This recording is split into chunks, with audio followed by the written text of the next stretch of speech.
The winter in Ordova had a way of breaking men. In a cramped barrack, heavy with the breath of 100 restless soldiers, Jack Harlan sat alone in the corner. His hands moved over his rifle, a motion born from memory more than intention.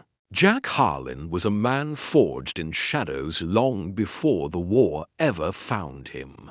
Back in the Rust Belt hollows of rural Ohio, it was his father's fists that had taught him survival. Each punch a lesson in precision and detachment, leaving him marked as the outsider who never quite fit. He'd learned to stalk deer through brittle woods, to hook trout from icy streams, to disappear into the wild whenever the screaming started at home. After that, schoolyard brawls came easy. Even now, oiling his rifle in Ordova's endless freeze, those old fractures from his childhood ached deeper than the winter's bite. It was a familiar cold, one he had known his whole life. The weary soldier finally set his rifle down and rose to his feet, the joints in his hands stiff from both the cold and the repetitive motion.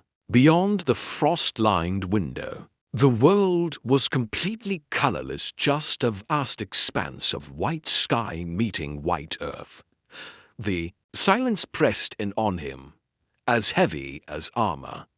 Inside, though, something much darker was moving. But he also felt the iron beneath it, the unyielding will that had carried him through every beating, every battle, every single frozen dawn. The war outside might end one day, he thought to himself, but the one raging inside him never would. And somehow, in a strange and twisted way, that was the very thing that kept him standing. He was a survivor, built to last. Beyond the frost-lined window, the world was colorless, just white sky meeting white earth. The silence pressed against him, heavy as armor.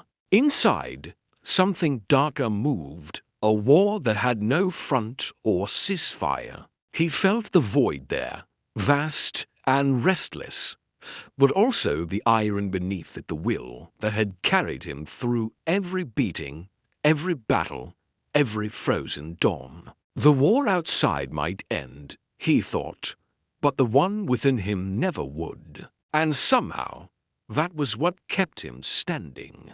Temporarily stunned, Jack caught a flicker of light beyond the perimeter, brief, distant, and wrong. For a heartbeat, he dismissed it as an airstrike miles off, the kind that bruised the horizon, but never reached them. Then the doubt crept in. Headquarters hadn't mentioned any operations in that sector. He reached for his kit without thinking, the motion as automatic as breathing. The barrack was quiet, nearly hollow, the kind of silence that made every step echo too long. Most of the men were still out in the field, part of the 4-day push toward the rebel outpost. Only a handful remained to guard what was left. They were close now, too close for comfort, too stretched to feel safe. The lieutenant looked up as Jack entered, eyes red-rimmed and tired, the kind of exhaustion that came from too many nights without silence. Papers lay scattered across the desk, reports half-filled, ink smudged where a trembling hand had tried to make sense of chaos. A single lamp cast a weak circle of yellow light, cutting through the gloom just enough to reveal the lines etched deep into Oscar's face. Jack gave a short nod, waiting for acknowledgement that didn't come. The air between them was thick uncertainty, suspicion, and the faint hum of something about to unravel. Jack snapped into a salute. "Good evening, Lieutenant," he said, his voice steady though his breath still carried the chill from outside. No matter the contempt he felt for men who fought from behind desks.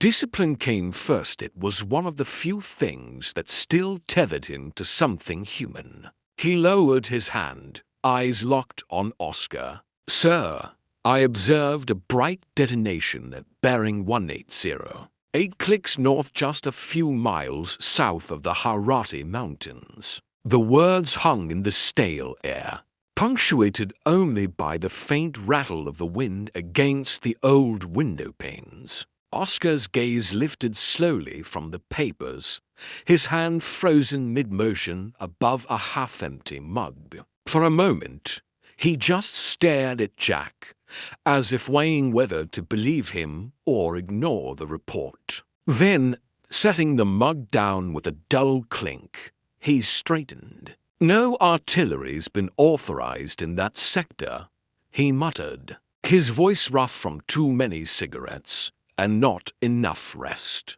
The lieutenant tapped a finger against the map pinned to the wall, tracing invisible lines only he seemed to understand. Jack watched the motion, his instincts prickling. Something about Oscar's hesitation didn't sit right. Either command knew more than they were saying, or the enemy had moved closer than anyone dared admit.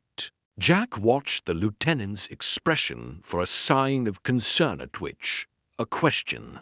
Anything but the man remained unreadable. That silence gnawed at him more than any order ever could. He felt the familiar coil of unease tighten in his gut, the same instinct that had kept him alive in too many places men didn't return from. Maybe it was nothing, he told himself, just another flare or stray shell. But deep down, he knew better. The cold in his chest wasn't from the winter, it was the old, creeping sense that something was moving out there. Oscar finally set his mug aside and straightened in his chair, the weariness in his eyes replaced by the sharp focus of habit.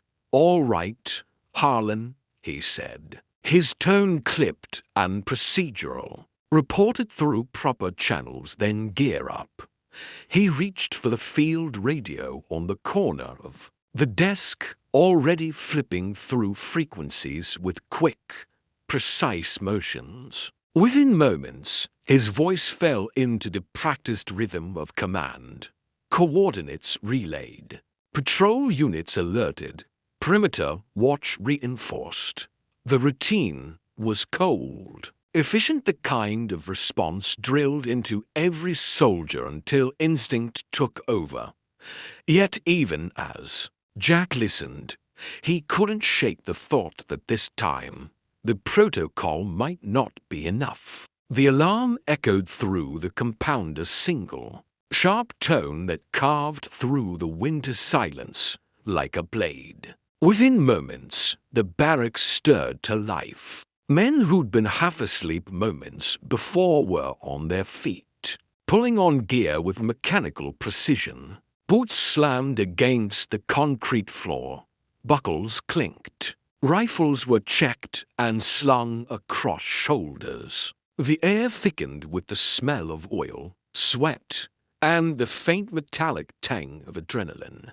Jack moved among them, the kind of stillness only a veteran carried, a cold focus sharpened by years of surviving. What others couldn't. He pulled his jacket tight, locked his vest into place, and chambered around with a steady, deliberate motion. Around him, the squad formed like iron taking shape in a forge. Sergeant Cole, broad as a doorframe and twice as mean, to supply trucks growled in the distance, headlights slicing through the snowy haze like blades of white fire outside. The night waited black, frozen, endless, that quiet violence that had become his second nature. Whatever had lit up the horizon was out there. Thanks for watching, and be sure to hit that subscribe button for the next chapter.